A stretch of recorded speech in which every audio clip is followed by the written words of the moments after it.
Сайн байцгаана уу их мөндөд үзэгчдээ та бүхэн тарган тавтаа сайхан зогсгож байна уу? Их ажлын хажуугаар манай нэвтрүүлэгт анхаарлаа хандуулаад бас өөрсөндөө хэрэгцээтэй мэдээллийг авч сайхан тоглолтуудыг үзэх сонголтоо хийнэ гэдэгт итгэлтэй байна. Ингээд бид амлсан ёсоор нэвтрүүлгийнхэн та бүхэндээ Монголын балетын хөгжил сангийн талаар танилцуулах болно. Дараагаар нь шинжлэгдсэн Чингис хаан дуурийн талаар уран бүтээлчтэй та бүхнийг уулзуулах юм.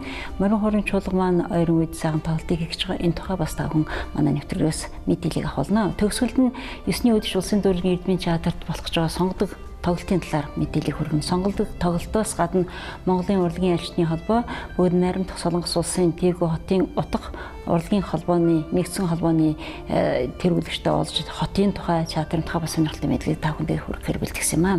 За ингээд нэвтрүүлгээ эхэлж байна. Бид дөрөвчийн нэвтрүүлгээрээ балетын хөгжил сангийн талаар 8-ныхаа нэвтрүүлэгт оруулна гэдгийг амлаж байсан. За өнгөрсөн Бямбарагт балетын хөгжил сангаас явуулсан олон улсын балетын фестивалыг үзэж сонирхсан хүмүүс их талархалтай байгаа. Яагаад гэвэл олон улсын тэр нэрд гарсан сайхан авьяаслаг бүжигчин балетын жүжигчдийг нэгэн тайзнаа цуглуулж дэлхийн балетын сор болсон бүтээлүүдийг тоглуулсан нь үнэхээр үзэгч түмэн нүд сэтгэл баясаж нэгэн оройг сайхан өнгөрөөсөн онцгой үйл явдал байсан. Ийм учраас бид тэр балетын хөгжил сангийнхан болон Монгол Улсын гавьяаччин Алтан хуягт талархал илэрхийлж байна. Та бүхэнд мэдээлэл хүргэхийн тулд Монгол Улсын гавьяаччин дугаарыг Алтан хуягтай уулзсан. Би тэр ярилцж байгаа энэ танхим бол хөгжил сангийн маань сургалтын нэг том танхим байгаа юм. За ингээд Алтан хуягтай та бүхнийг уулзуулъя.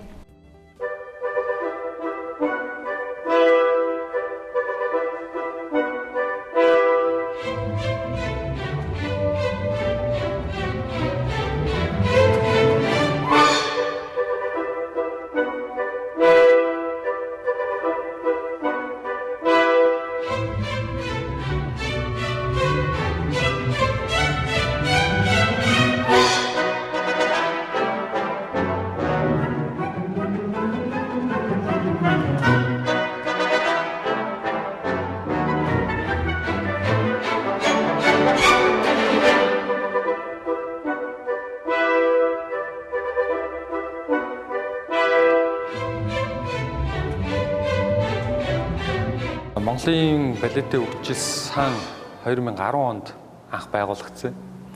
Тэгээд 11 оноос хойш үйл ажиллагаагаа явуулаад хэрэг манай үзэгчд маань бол сайн мэдэх бах Night of Ballet буюу олон улсын балетын фестивалыг анх удаа их орондоо зохион байгуулж тэр манай анхны ажил болж эхэлж ирсэн.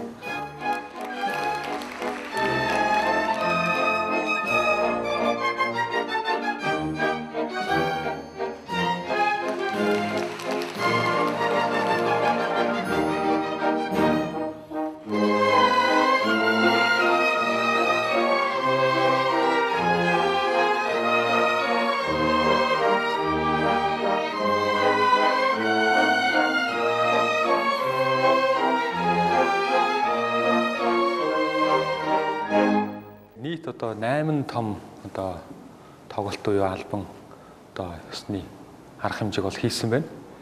Тэгээд өнөөдөр балетын хөгжил сан маань өөрийн гэсэн бас нэг 2 заал, нэг том, нэг жижиг заалтай.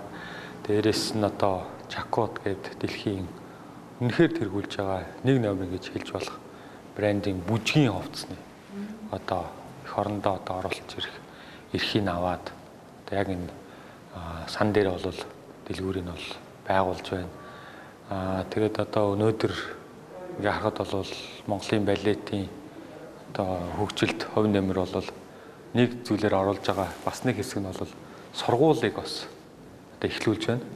Монголын шинэ балет сургалтын төв энэ төв маань бол эхлээд хэдхэн сарын нүрийг үзэж байна. Сургууль гэж ойлгож болох юм.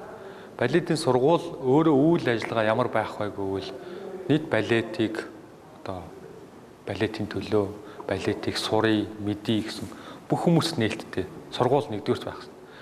Тэр дундаас тэр их олон нийтийг хамарсан бидний алс дорнотч байна уу, орон нутагтч байна уу, тэдгээр авьяастай хүмүүс энд ирж нийслэлчүүд маань хүртэл энд өөрс сурч тэр дундаас үнэхээр авьяастай хүмүүс бол угаасаа цоолоод цойроод гараад ирэх. Тэд нар маань өөрсдөө угаасаа мэргэжлийн болж гарч ирнэ. Тэгээд үцхээр шууд мэргэжлийн гэдэг ч юм уу эсвэл мэргэжлийн биш гэдэг тийм нэг ялгуурлах зүйлийг бол энэ бол нэр нь бол байлгахгүй болгож байна. балетын сургууль гэдэг дээр бол явах юм. Тэр дунд бол мэдээж мэрэгжлийн хүмүүс бол гаргана. Тэгэхээр сургуультыг яг классик буюу дасгалыг бол хийдэг. Дээрээс нь одоо фитнес гэх юм уу одоо юу гэдэг нь биеийн хөгжлийг хөшөөлөө. Ягаад гэвэл бид нартэй ч одоо маш их одоо бүтэн 2 цагийн турш маш энергич нэг буюу хүчтэй болохоор бид нар ч одоо байнга одоо 29-30 минут гүүх гээл тийм зүйлүүд маш их байдаг. Тэгэхээр энэ хичээл заавал одоо орж эхэлж байгаа л да. Одоо орчин цагт йог гэдэг бол бидэрт бол байнга сонголт хийж яадаг. Тэгээ йогыг бол бид нар бас хажууд нь явуулж байгаа хэрэг. Одоо ерөөхдөө энэ балет гэдэг бол зөвхөн ганц дасгал хийгээд бий болох одоо бол өрсөлдөх чадвар бол бидэрт бол дутагдана хэрэг. Тэн дээр нэмэгдээд тэр фитнесийн зүйлүүдийг тэр хүчийг дээрэс нь яг үе тэр одоо сонголт үе тэр одоо өөрийн төлөвшлийг тий энийг бүгдийг нийлүүлээ. Дараагийн бас нэг зүйл байгаа одоо би нэг хийх нь эрүүл мэнд буюу яг одоо эдгэртээ одоо үйлчлэгээ үзүүлэх, урьдчилан сэргийлэх гэдэг дээр юм уу. Бас иймэрхүү дөрвөн цогцоос бүрдэж ерхэд одоо хүүхдүүдийнхээ одоо юу гэдэг одоо өрсөлдөх чадварыг бол бий болгох юм л да. Босton балет их сайхан зүйл болсон л да. Сайн нааш ирэхээс өмнө захиралтайгаа би нэг ярьж одоо ийм сургууль бий болж байгаа. Энэ сургууль миний бүр зорилго бол Монголын үндэсний балетын сургууль бол ирээдүйд бол бий болно л да гэж бол зорж явж байгаа. Сургууль гэдэг маань зөвхөн Монголын дотоодынхаа биш гадаадын бүтээгдэхүүнийг бас бид нар бий болох боломжтой. Ихтиогш бол манай одоо эмэгтэйчүүдийг бол ер нь бол хариуцж байгаа. Одоо манай гавьяат багш маань бол үнэхээр одоо анх хөгжим бүжигт Монголыг одоо Монголд одоо энэ урлагаар одоо мэрэгжлийн сургууль юу мэрэгжлийн хүүхдүүдийг гаргая гэдэг одоо Монгол улсын бас бодлого тэн дээр одоо үндэслээд манай ангичууд хамгийн анхны анги байгаа юм л да. Урд нь бол нэг Оросд төгсөж байсан гэдэг. Тэгэхэд манай охтуудыг бол төгсөж байсан. Батлагэр ахын хувьд бол Батлагэр ах ч өөрөө их мундаг залууд мундаг бүжигчин байсан. Маш суур бол их сайн тавьдаг бүжигчин байсан л да. Бидний одоо багш нарын ер нь бол авсан зүйл төр бол багшлуудаар ер нь эдгээр хүмүүсээс бид их дундаас нэм гарга их судалгаан дээр би одоо их ажиллаж байгаа энэ сургуулийнхаа. Тэгээ Батлагэр агш маань бол багшийн зүгээс бас багшилж байгаа. Эрэгтэй хүүхдүүдээр бичүүдээр. Тэгээд мөн одоо өнөөдөр манай Монголын мундаг хөгжмийн зохиолчд байна. Тэдгээр хөгжим бид нар бол байнгын өдөр тутам дасгал хийдэг. Тэр дасгалын хөгжим ая болно бас тэдэрт зориулагдсан тийм хөгжмөндөр бас мэдээж ажиллаж байгаа. Өөрөө одоо хөгжмөндөр бол маш их сонирхолтой тэр тал руу бас их орсон хүн байна. Бүжиг дэглэлт бол тэр хүн бол бас олон үндэсний балетуудыг бас дүүрэж гидэн театр дээр тавилаа гэх. Гэвь болохоор Батлагэр багш бол тэр одоо үнэхээр алтны уурхалтай миний хувьд бол. Тэгээд одоо инхтий агш манад бас тэр их аривын их мэдлгүүд байна. Гамбат гэдэг одоо дөрт одоо бүжиглж байна. Тий одоо маш 90-ад оны үед бол тэр их хүнд хэцүү байгаа үед бол одоо Гамбаа ах маань л одоо дөрийн театрыг одоо авч явж байсан хүний нэг шүү дээ. Бид нар сургуульд байжсэн ирээл гэсэн. Тэгээд мэдээж дунд нь завсагдарч байсан боловч одоо их орондоо ирээд бас энэ мэргэжлэр ажиллаад цаашаа залуучууд одоо өв хаачтай бас нэг мэдсэн суртнаа үлдээх ч юм уу бас тэр боломжийг бас энэ балетын хөгжил сан гаргаж өгч байна. 2 жилийн хугацаанд бол одоо үнэлж баршуугаар тийм амар том амжилтуудтай явж байгааг би үзэж байна. Тэгээ энэ жил одоо өшөө илүү жоохон зохион байгуулалттай болоход бол 11 сарын 26-нд хэрэг бүр харах юм бол улсынхаа одоо дунд одоо балетын тэмцээнийг хийхээр одоо заарлаж байгаа. Хүүхдүүдийн дунд тий. Тэгээ эндээс гарч ирсэн хүүхдүүдийг за одоо би төмөөхөд харуулъя гэсэн. Тий. Гэсэн бол бодолтойгоор явж байна. Мэдээж сургууль дээр явж байгаа сурж байгаа хүүхдүүдээс оруулах гэдэг. Нөгөө нэг тэмцээд үнэхээр шалгараад гарч ирсэн хүмүүс маань тэр нөгөө нэг Клара мондөг одоо гол дүрийнх юм уу? Одоо нэг Кларагийн найзууд гэдэг ингээд дөрүүд чийд юм уу?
Одоо та бүхэндээ балетын хөгжил сантай хамтран ажиллаж байгаа Японы Токио балетын ерөнхий балетмейстер Бимбагийн Батолдыг уулзах гэж байна. Батолд маань 2000 онд Монгол Улсын гавьяаччин Дуграагийн Алтан хэрэг таамт хөгжим бүжиг коллежийг төгссөн 5 жил улсын дөрж гэрэлтний театрт ажилласан. За тэгээд Японд Кей балетын ослоочоор ажиллаж байгаад одоо Токио балетын ерөнхий балетмейстер мөн олон газар урилгаар багшилдаг ийм хүн байгаа. Тэгээд Батулд сая олон улсын фестивальд амжилттай оролцсон сайхан тоглолтыг үзүүлснээс гадна энэ балет хөгжил сан дээр нээгдэж байгаа тавд нээлттэй хийсэн Чакот гэдэг балетын хувцсны брендингийн дэлгүүрийг их орондоо ингэж авчихад бол их онцгой үргэлжлэсэн хүн байгаа. Тэгээд Батулд та одоо бүгдээр олцгаая. Алтан үеиг бол анх бол Японд бол тэр олон улсын тэмцээнд анхны алтан медаль авсан манай Монголын нэг балетчин байгаа. Бид хоёр бол нэг ангийн сурагчид. Тэгээд тэрнээс хойш бол алтан үеиг бид хоёр бол байнга ирдэг байсан. Энэ Жакот гэдэг энэ балет хувцсны дэлгүүрийг Монголд нээх юмсан гэдэг асуудал бол баг бид хоёр 15 жил гаруй яриад. Тэгээд сая өнгөрсөн оны 6 сард алтан үеиг Японд өөрийн гэсэн гала концерт хийсэн. Тэгээд тэр гала концертын дээр одоо энэ Жакот гэдэг энэ балет хувцсны дарагтай ер нь энэ Жакот гэдэг дэлгүүрийг Монголд наймаар байна. Тэгээд тэрнээс хойш би бол яг Японд дах бүх талынх нь ямар одоо төвшин шаардлага яаж хангах вэ, тэрний бичиг цаас энэ Монголын одоо тэр юм яг стандарт тэнцвүү тэр бүгдийг бол яг би өөр хариуцж.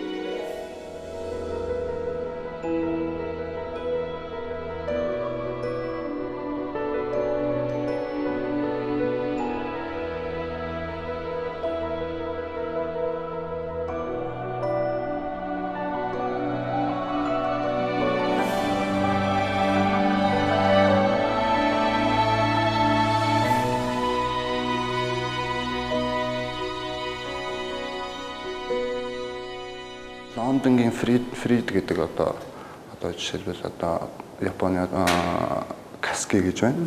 Тэр бол яг анх хийсэн тийм компани байгаа. Тэгээд энэ Жакот гэдэг нь болохоор Ямада гэдэг нэг хүн байдیں۔ Тэр Ямада гэдэг хүний өвөө нь одоо нэгдэ баг 40-50 жил болж байна одоо.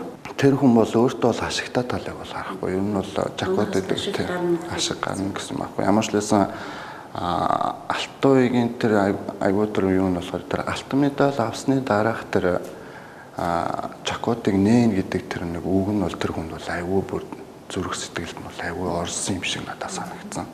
Энэ нь алтан үеийг би бол ирээдүйдээ дэмжинэ. Би энэ алтан үеийн одоо Жакот гэдэг бидний брендийг Монголд нээн гэж анх ярьсан Аз хүн гэж өөр хэлж байгаа байхгүй. Тэгээд тэр нь одоо бид нар чинь баг хэдтэй гэсэн ба 20-тэй айгуу залуу хүн тийм байсан болоо.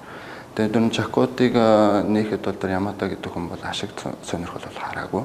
Ямар ч гэсэн Монгол улсын балетын төлөө би чадах хувь нэмрээ оруулъя гэсэн утгаараа тийм. Өмнө өртгийн хувьд бол ер нь тэгэл бас Монголын эдийн засагтай ер нь навцалтуулаад боломжийн үнэрл зарах санаатай л байна бид нэ. Гэхдээ энэ Жакот гэдэг нь болохоор яг айгуу тийм жоохон нэлэх хүүхдүүд одоо Японч 3 настайгаас балет эхэлдэг тийм хүүхдүүд айгүй олон байдаг. Тэгээд тэднээсийн биеинд нь хашил өгөхгүй гэдэг утгаараа айгүй тэр материал бол айгүй тийм өндөр шаардлага тавьдаг. Тэгээд энийг бас Монголынхон тэр танаа тэр Монголын тэр жижигэн бяцхан тэр балет сонирхож байгаа хүүхдүүд бас бидний энэ хувцас өмсүүлмээр гэдэг утгаараа бол тэр хүмүүс айгүй маш өндөр бүх боломжийг бид нар энд хийж өгье. Бэлтгэл ажил явагдаж байна.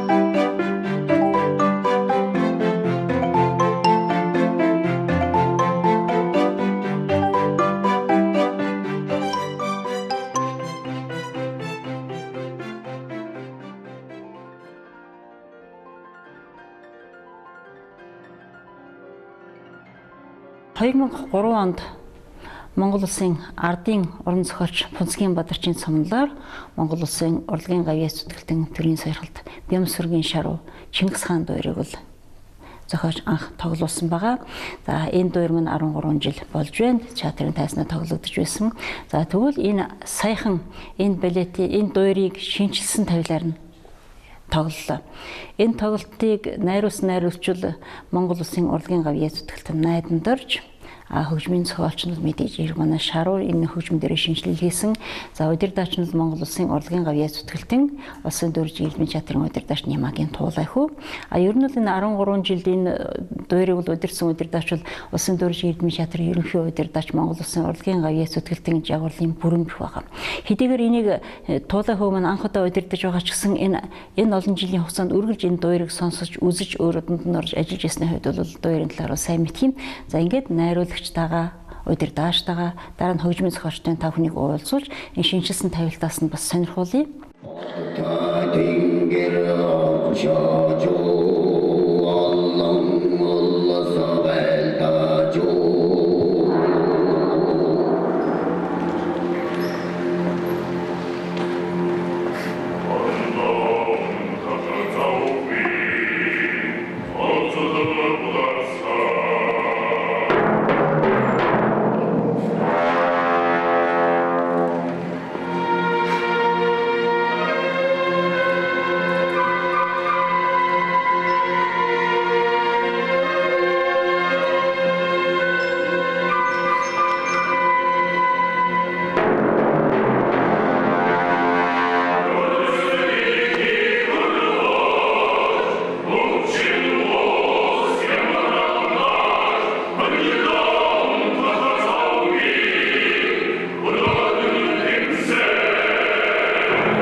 Монголын дүүрийн урлагт орон байраа эзлэх Монголын нэрийг дэлхийд гаргах ийм дуур хэрэгтэй гэдэг бол мэдээж хэрэг Чингис хаан маань л энэний түүх энэний үйл явдлаар ингэж хийсэн дуур бол дэлхийд бол сонирхолтой байна.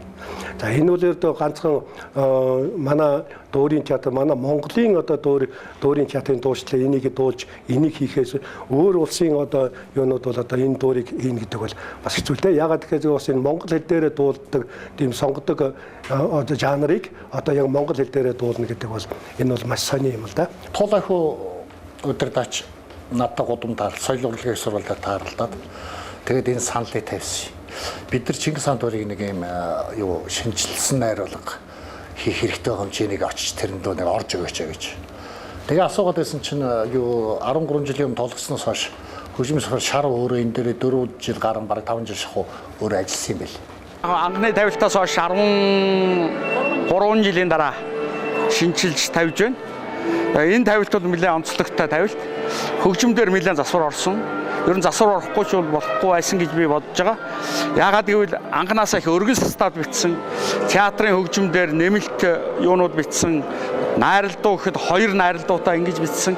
Тэгэхээр энэ хэмжээгээр ерөөсөө нэг ч удаа тоглогдсонгүй энэ 10 хэдэн жилийн хооронд.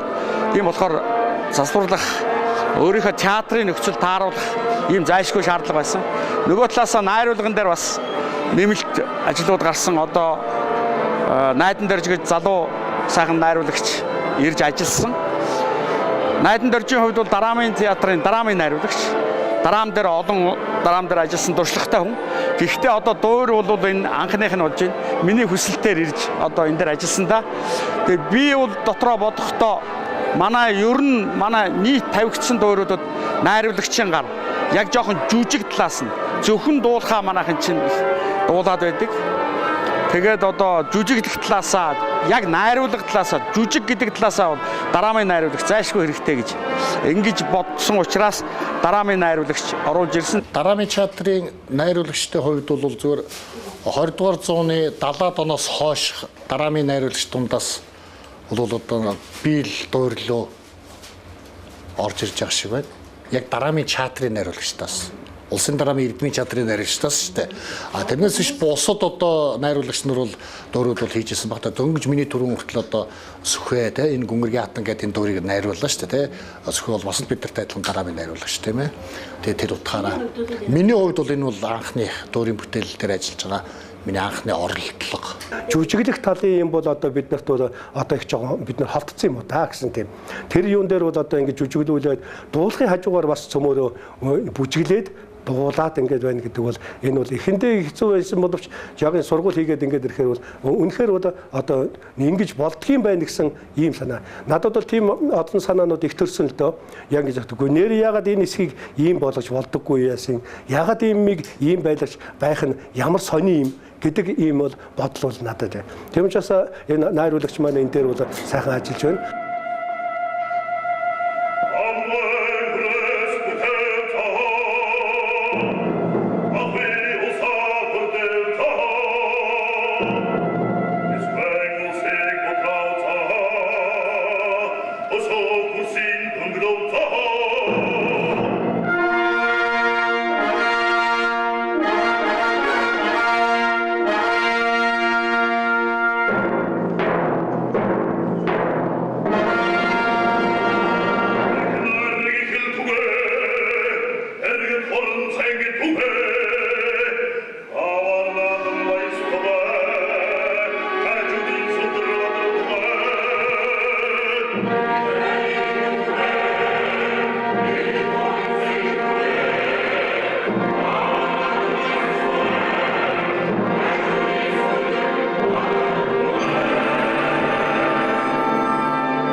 Яг сонгодог одоо дуурийн элементэн дээр ингээд бичигдсэн. Гэхдээ энэ дээр одоо Монгол ардын одоо дуу хоор одоо ардын уртын дууны хэмнэлийг бол маш их оруулж өгсөн. Энүүгээрээ бол энэ дуур бол сонирн болж харагдана. Бид нар бол юугаар онцлог байх вэ гэхээр зэрэг энэ бол монгол хэлээр монголчууд энийгээ дуулж байгаагаар л энэ дуур бол өөрмөц тэгээд одоо энэ жишээ нь одоо ингэдэг л Porgy-West гэдэг одоо дуурийг бол за Америк тавихад тэрэнд бол заавал нийгэр хүмүүс бол 70-80% оролцсноор тэрийг зохиолыг тавих зөвшөөрлийг өгдөг гэж. Тэгвэл одоо бид нар энэ Чингис хаан дуур дээр гадаад дотоод хаан тоглож гисэн бас л энэ дээр бол бид нар одоо 70-80% одоо монголчууд одоо байж ажил. Тэгэхгүй монгол хэлийг сураад монголоор дуулна гэдэг гадаадынхан бол өмнөхөл хэцүү. Тийм учраас энэ дуур бол одоо тэр югаараа бол одоо Монголыг одоо Монголын дуурийн дуучдыг Монголын уран бүтээлчдийг одоо дуурийн уран бүтээлчдийг одоо дэлхийд бас одоо гаргах юм уу бусдад энэ дуурийг одоо сурталчилж гайхуулахад л бас их чухал юм да. Хийц гэж нэг юм байна шүү дээ. Хийц гэж нэг юм байна. Жишээлх юм бол одоо ухаандаа юу гэдгийг Тэмүүжин Бүрт хоёрын дуэтийг тийм ээ одоо зүгээр энэ дуэтийг яаж урагш нь үзэгчдэд хүргэх үү гэдэг тэр аргачлал нь Эрдэнэ болгоных нэг өөр минийх нэг өөр байх шишээтэй.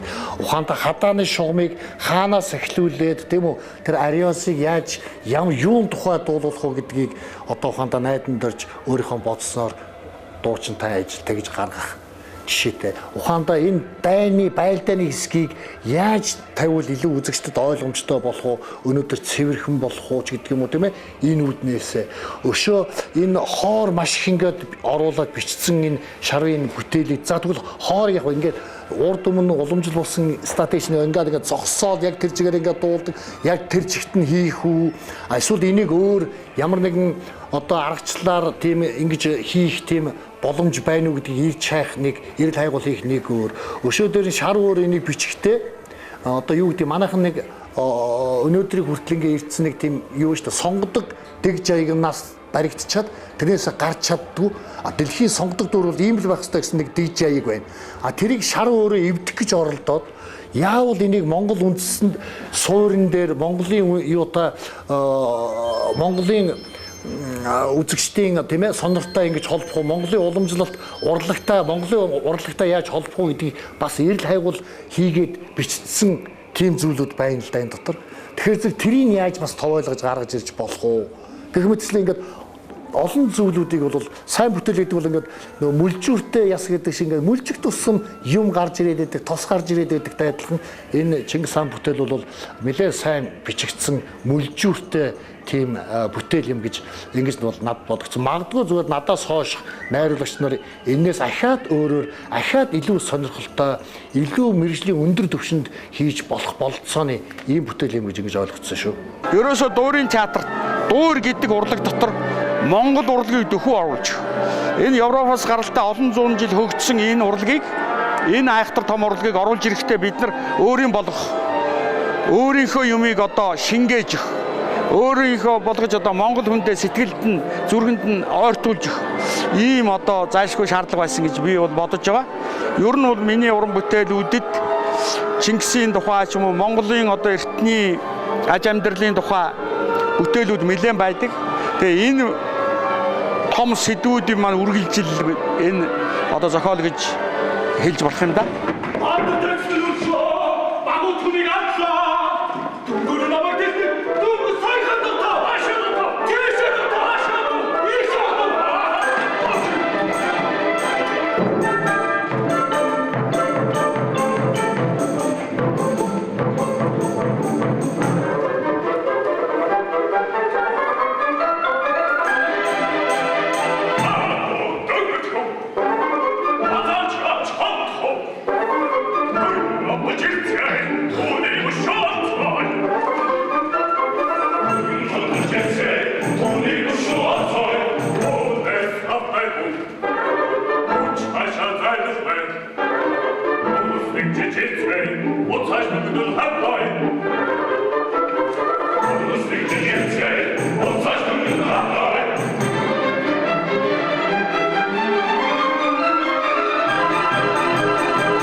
За Чингис хаан дуур 13 жилийн дараа хэрхэн өөрчлөгдсөнийг бол та хүн бүтээчдийн ярианаас олж мэдсэн баг. Зүгээр энэ дуурийн тоглолтыг үзэж суухад бол юу сонирн байсан бэ гэхлээр манай найрал дуучид одоо зүгээр зогсоо сайхан дуулдаг байсан бол энэ дээр бас их жүжиглэл орж ирсэн байна. Бас бүжгүүдийг хийж гэн тэгэхээр бас их сонирхолтой тал руугаа болсон юм байна гэдгийг бол энэ дуурийн шинжилгээ найруулгаас бол харж байлаа.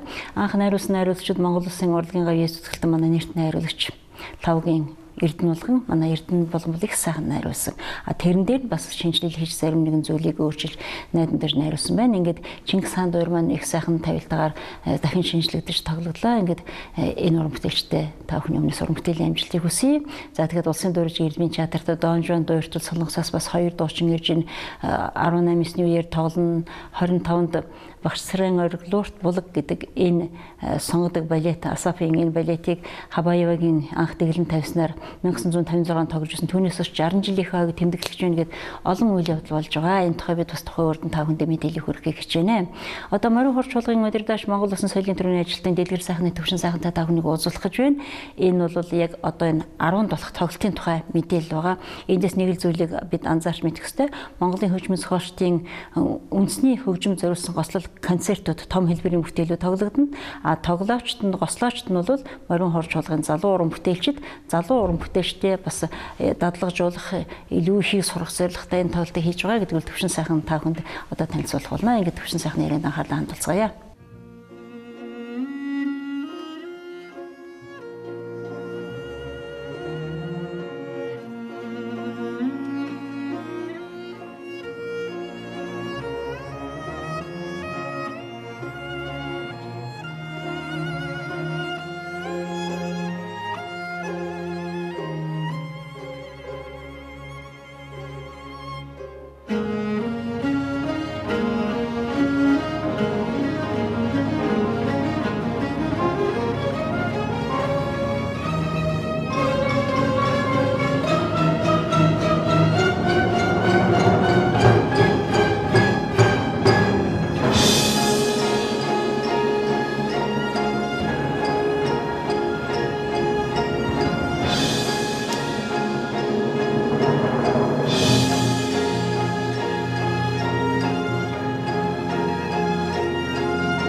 Одоо бид энэ 6 сарын 10-нд Монголын хөгжмийн зохиолчдын үндэсний хөгжмөд зориулсан концертууд, одоо Яочингийн концерт, Ятхын концерт гэх мэтчлэн энэ концертууд тоглохоор сонголт хийгдсэн байна. Ер нь энэ жил улсын филармон олон тийм хөтгөрүүд боловсруулсан.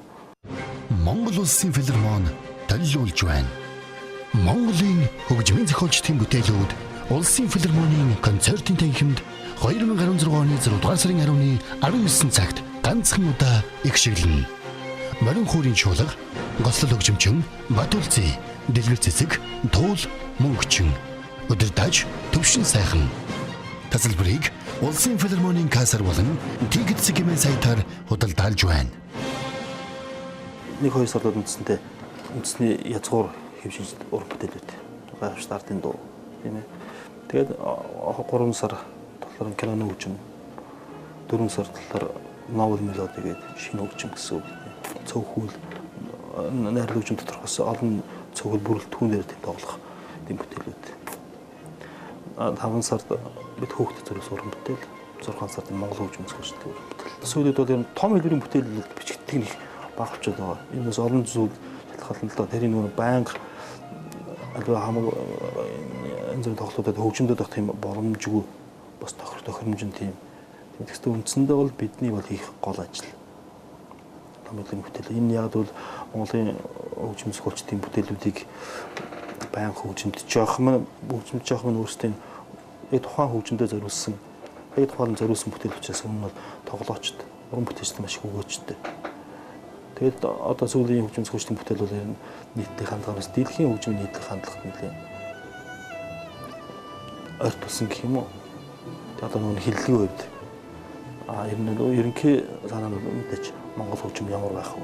Тэр тодорхойлолт дээр хийгдэж байгаа учраас энэ Монгол хөгжим зохиолчдын бүтээлийг тэр дундаа энэ залуу хөгжмийн зохиолчд одоо чинь энэ удаагийн концертанд бол хөгжмийн зохиолчдын тэргүүн Алтан гэрлийн бүтээлүүд нэлээд голлох байр суурьтай. Алтан гэрлийн Яочингийн концерт. Манай Яочинч туул хөгжимд энэ бол хиллүү өвч гэсэн бас шинэ ладыг бол их маш өргөн ашигласан хроматизм ихтэй хөгжимчнээс Яочин Яочингийн одоо юу гэдэг бүх регистрүүдийг бүх хөгүүдийг ашигласан тийм концерт гэж ойлгож байгаа. Бид одоо нэг диатоник хроматик гэх бүгд байна. Монгол хөгжим тий ялч сонсохоор Монгол гэдэг нь мэдэгдэн. Гэхдээ тэр хурдны хэсэг аллегро ч юм уу тий аллегро асайдер дээр болохоор одоо юу гэдэг нь өрний чиг хандлага болсон. Нилээ анзаарахт. Ер нь Алтан гэрлийн бүтээлүүд тиймдээ бас их адармаатай бас хөгжимтэй тэндээс бас яг тэр утга санааг нь зохиолч нь өөрийнх нь илэрхийлсэн санаа гарах гэдэг нэлээ бас их сайн юу гэдэг их бодож боловсруулж ер нь жоохон тийм нэлээ гүн утга агуулгатай юм уу гэж бид ойлготлоо. Тэгээ мөн төрийн сархил ноцлорж байгаа Еврорын 1-р концерт, Еврорын 2 концерт байт юм байна. Өнгөрсөн жил 2-р концертын тоглосон, энэ жил 1-р концерт. 1-р концертын Еврорын хөгжимчин мөнгөчин өөрөө найруулж байгаа нь өөрөө найруулагчтай хийсэн. Мөн хөгжимс гоч төрийн сархилд шар багшийн ятгахын Верес концерт. Тэгээд энэ бол нэлээд өргөн тоологдсон. Өөр яагаад бол ардын дуунаас сэдвэлсэн утгаас бол альва хэлбэр дээр бас тоглоход бас их төхөн.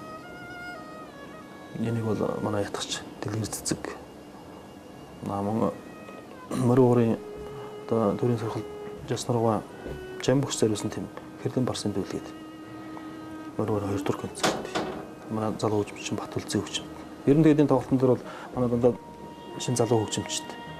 Одоо эднийгээ бас ер нь бол тайлсан дээр бас гослон хөгжимдөх тийм ээ найрал хөгжимтэй хөгжимдөх гадны гадаад аялын тоглолтууд бас эднийгээ бас сайн дадлагжуулах тийм ээ яг гослоочийн тал дээр бас сайн суурь баазуулж бэлдэх ёстой гэсэн тийм олон үлдсэн зорилгууд байна. Ер нь концерт бол маш нэлээд том концерт байна лээ. Тийм тэр шаргуун концертыг болохоор оргил орж оргил хөрвүүлсэн байна. Ерөөний концертыг мөнгөчин өөрөө хөрвүүлсэн. Тийм хэрлэн барсан мөр концерт бол жиснэр өөрөө найруулж болох хийгдсэн. Тэр бол яг манад зориулсан тийм бүтээл. Тийм ер нь бол энэгээр бас ятгахын концертын оргил. Тийм ингээд 4 концерт. Тухайн бүтээлүүд маань өөрөө симфони найрал хөгжим, тухайн хөгжимтэй хамсарсан тийм л симфони найрал хөгжим гол үндсэн. Тийм ээ. Бичигдсэн байдаг тийм хамсарсан байсан. Энийг ер нь бол хуурамжуулахад яг зориулсан концерт гэх юм бол одоо энэ жаз нарга хэрэглэмарсан байл л та. Бусад бүх концертыг дандаа симфони найрал хөгжмөс дандаа хөрвүүлэг хийгдэж орж ирдэг. Тэгээ угаараас ер нь Монголын хөгжмийн зохиолч тийм үндэсний хэв шинжил ийм найрал хөгжмүүд тийм ээ. Энд бас концерт бол шууд зориулсан бичгч юм уу. Тэр тал руу бас нэлээд анхаарах шаардлагатай. Бид хит нэгтлийг бариад хазаагаад ажиллахгүй. Яг нөгөө дуурах дөөслийн хувьд л өргөн талаасаа бодвол симфони найрал хөгжмөд яалтч орж байгаа хөх та. Гэхдээ мөрөө урамжуулах гэдэг чинь үндэсний дуучин эрдэмийн жуулахын найрал хөгжим гэдэг чинь өөр өөрөөс онцгой учраас түүнд нь таарсан тийм бүтээлүүдийг бас бичлэх шаардлагатай.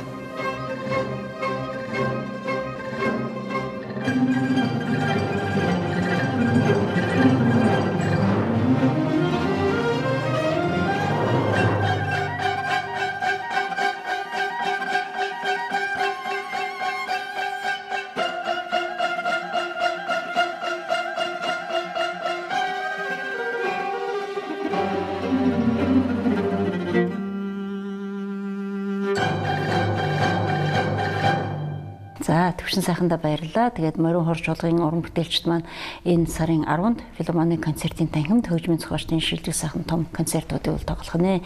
Энэ бол бас та бүхний алжаалыг тайлах сайхан тоглолт болно гэдгийг дахин хэлмээр байна.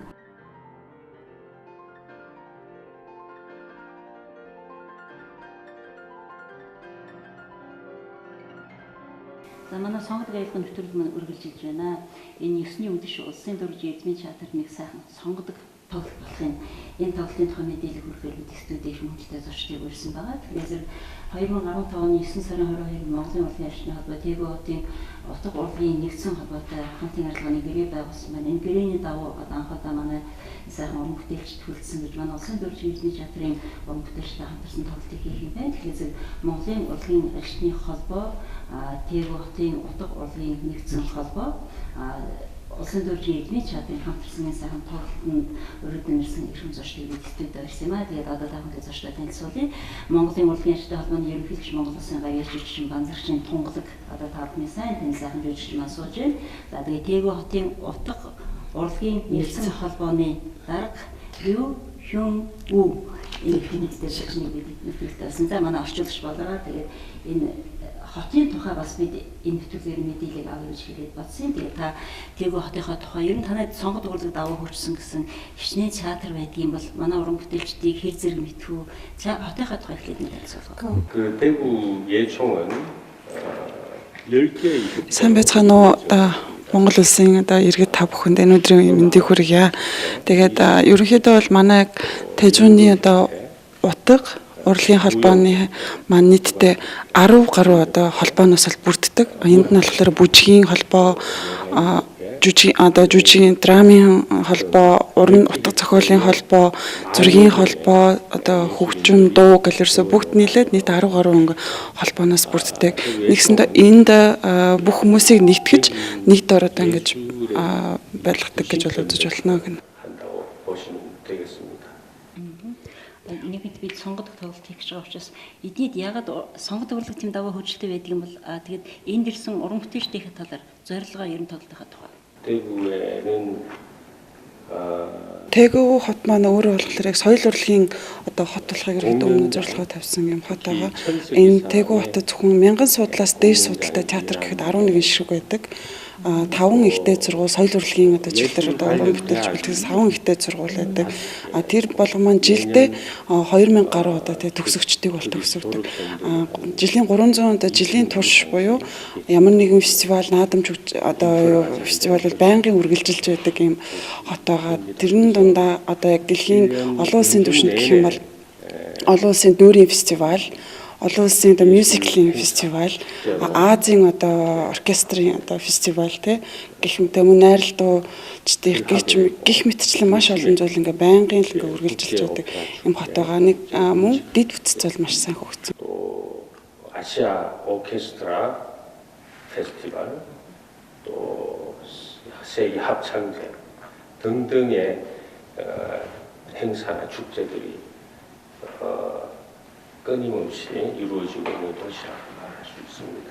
Энэ олон фестивалуудад манай Монголын уран бүтээлчдэр нь оролцож ирсэн болов? 그게 많이 아쉬운데요. 지금까지는 몽골에서 개인적으로 온 예술인들이 오신 거는 있을지 몰라도 이렇게 단체가 온 것은 지금까지 없었습니다. хамгийн харамсалтай нь гэх юм уу яг энэ төрөл хувь хүмүүс гээд орж исэн тохиол байж болох байх. Гэтэл яг байгууллагын зүйлс төлөөлөл болж оролцсон тохиол байгаагүй. Тийм ч учраас өнгөрсөн жил 2015 онд Монгол солонгосын дипломат харилцаа тогтоосны 25 жилийн байсан. Тэгээд яг тэр үйл тохиолдуулаад Монголын урлагийн ажилтны холбоо, манай холбоо маань хамтын ажиллагааны гэрээг бол байгуулсан байгаа. Мөн тийм ч учраас анхныхаа үйл ажиллагаа болгож Монгол улсад хүрэлцэж энэ тоглолтыг хийхээр болсон. 아마 내년에 몽골의 중에서 아마 대구를 방문할 것 같습니다. хамгийн харамсалтай нь гэх юм уу яг миний мэдгээр хувь хүмүүс гээд орж исэн тохиол байж болох байх. Гэтэл яг байгууллагын зүйлс төлөөлөл болж байгаагүй. Тийм ч учраас өнгөрсөн жил 2015 онд Монгол солонгосын дипломат харилцаа тогтоосны 25 жилийн байсан. Тэгээд яг тэр үйл тохиолдуулаад Монголын урлагийн ажилтны холбоо, манай холбоо маань хамтын ажиллагааны гэрээг бол байгуулсан байгаа. Мөн тийм ч учраас анхныхаа үйл ажиллагаа болгож Монгол улсад хүрэлцэж энэ тоглолтыг хийхээр болсон. 10 сарын өмнө хамтын ажиллагааны гэрээ байгуулсан маань мэдээж томдол зөв хэрэгж гаргасан зурсан байгаа тийм ээ. Тэгээд энэ хамтын ажиллагааны талаар энэ тоглолтын талаар нэг үзэгчдэд хэлцүүлээ. Бид нар энэ арчилсан нийгэм шилжснээс хойш энэ бүгд найрамдах солонгос улсыг сайн мэддэг болсон. Анх яаж сайн мэддэг болсон? Барагд манай Монгол улсын айл болгоноос нэг хүүхэд нэг хүн явж байсан тэнд очиж ажил хийдэг. Одоо бараг хэдэн мянган ажилчид тэнд солонгос улсад ажиллаж байна. Тийм учраас бид нар ингэж солонгосын эдийн засгийн хамтарч ажиллаас гадна соёлын хамтын ажиллагаа ер нь сүүлийн үед нэлээд өргөжж байгаа гэж би бодож байгаа. Тэгэхээр Монголын урлагийн ажилчтай холбоо бол нэлээд өргөн цар хүрээтэй ажилладаг холбоо болохтой зэрэг одоо энэ Дэхүү хотын утга урлагийн холбоотой холбоо яваасандаа бид нар их баяртай, дуртай байгаа. Яагаад гэвэл бид нар 2 оны дэвшилтэд соёл урлагийг бид нар улс их орнуудаа түгээн дэлгэрүүлж ажиллах учраас их дуртай байгаа. Эдний холбоо манайтай төстэй тал нь юу вэ гэхэд бас урлагийн бүхэл төрлүүдийг хамгаалсан. Эдгээр дээр бол одоо дууны бүжгийн холбоодод байна тий. Манай дээр бол нийгэмлэгүүд байдаг. Манай боён шиг манай одоо радио телевизийн нийгэмлэгийн дараах олон жил ажилласан болохоор урлагийн холбооны ажлыг маш сайн мэдж байгаа. Тийм учраас бид энд хамтын ажиллагаа нэгднэ гэдэг чинь мэрэгжлийн урлагийн төвшөнд ажиллана л гэсэн үг.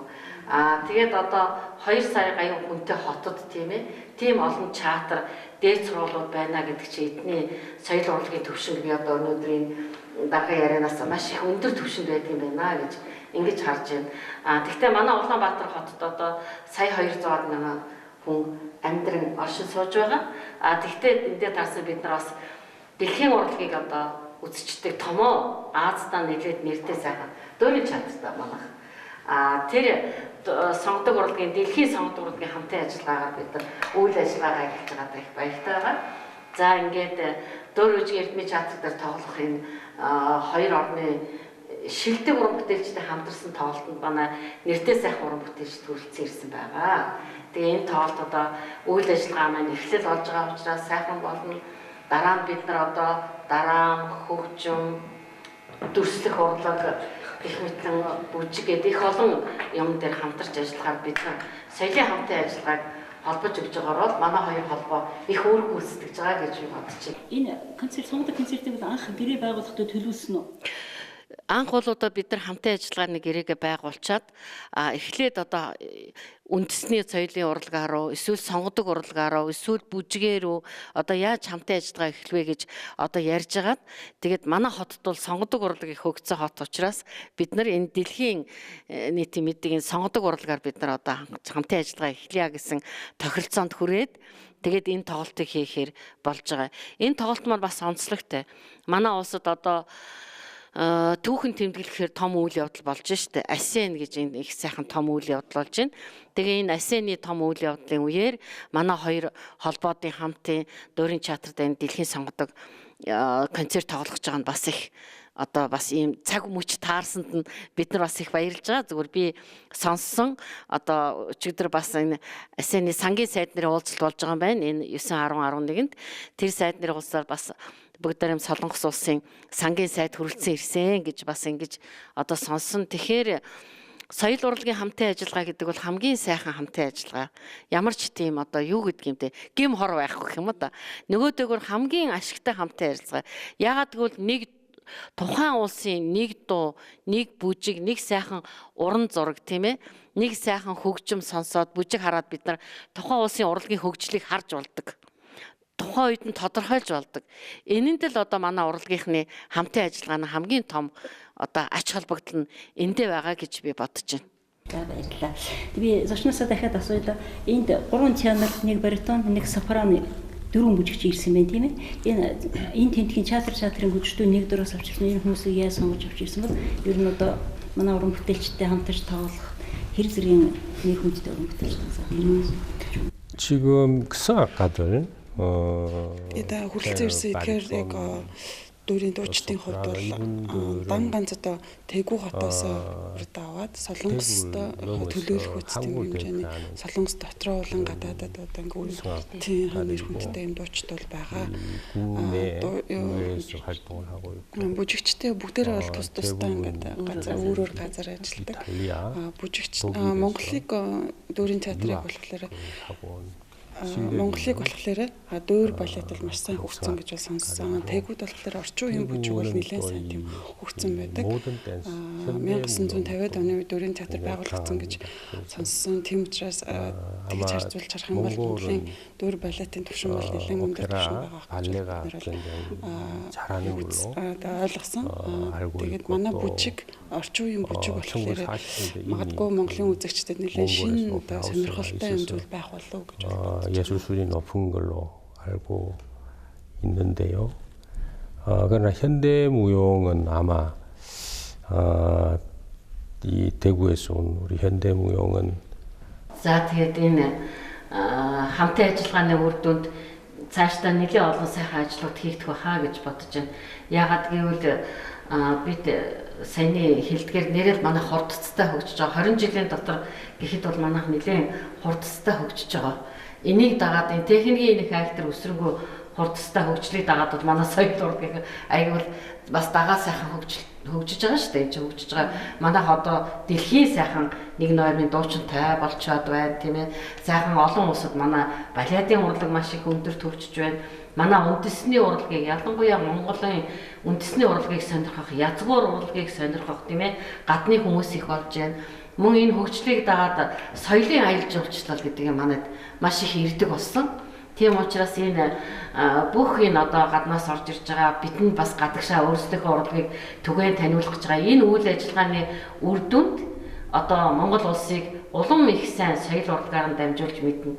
Тэгэж мэдснээр одоо манай улс цаашаа хөгжлийнхаа ер нь шин шатанд орсон гэж яриад байгаа шүү дээ. Манай улс ч одоо хөгжлийнхаа шин шатанд явж байна гэж байна.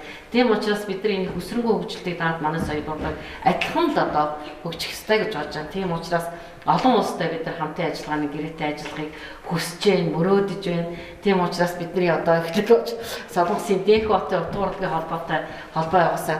Тэнд байгаа соёл урлагийн их сургууль одоо манайх оюутнуудаа сургах хэрэгтэй байна. Ялангуяа кино урлаг дээр бол бид нар бас их хамтран ажиллах сайхан ажиллагаанууд байна. Бас нэг дөрвөлт урлагийн тал дээр одоо бас бид нар хамтын ажиллагаагаа үргэлжлүүлнэ гэсэн юм яриа байгаа. Тэгэд энэ их олон сайхан хамтын ажиллагаанууд бидэнд одоо хоёр улсыг хоорондоо одоо ойртон нэгтрахад тийм ээ их том үүрэг гүйцэтгэх нь бахаа гэж бодож байна. Ингээд хүрэлцэн ирсэнд баярлалаа тань тийм. За их баярлалаа. Ёсны үдэш улсын дөрвөж эрдмийн театрт болох сонгодог концерттай ахныг өөрийн Солонгосын 4 бүжигчин 5 дуучин манай улсын дөрвөгийн эрдмийн театрын сайхан нэр гарсан баритон бас сопран, мецсопран, тенор хоолойтой манай залуу сайхан уран бүтээлчд оролцсон, мөн балетын жүжигчд оролцсон. Тэгэхээр энэ сонгодог концертыг үзэж тавны бүжиг айтхтай өнгөрөөнө гэдэгт итгэлтэй байна. Хүрэлцэн ирээрээ ингээд бидний урилга хүлээж авсан эрхэм хүндтэй Рю Хюн У дарга болон урлагийн ажлын холбооны ерөнхийлөгч гавьяаччин тунгалагта орчуулж болоороо баярлалаа. Та бүхэндээ амжилт хүсье. Хамтын ажиллагаа олон хөгжих болтугай.